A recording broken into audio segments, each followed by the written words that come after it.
Health, news, science, and the blogspot. Every medical student needs to have an interview, so here's a week's worth of things to help you look good in front of the panel. Health. Firstly, after the Stafford Hospital report, a set of NHS reforms have been urged. A report being published by the Royal College of Physicians next week will suggest that overweight NHS staff should be given dietary advice and stomach stapling, as they are setting a bad example to patients. Prostate cancer research is lagging. Despite it being the most common form of male cancer, it is 20th in funding.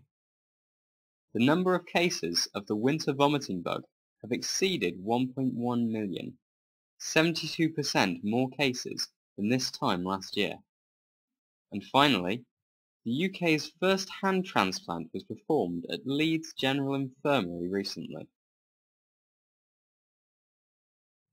News.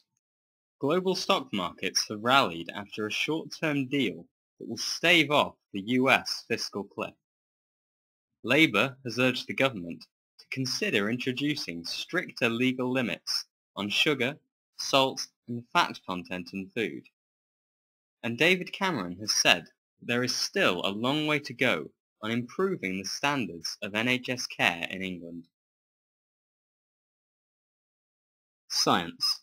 A girl cleared of cancer and fitted with metal bones that grow has taken her first steps since the operation.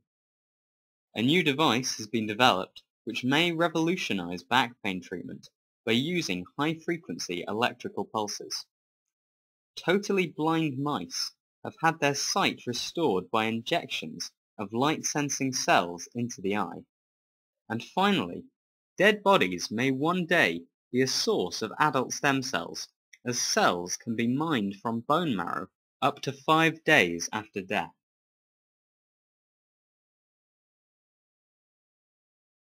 The Blogspot. Finally, I just want to highlight a couple of your blogs that have stood out to me this week.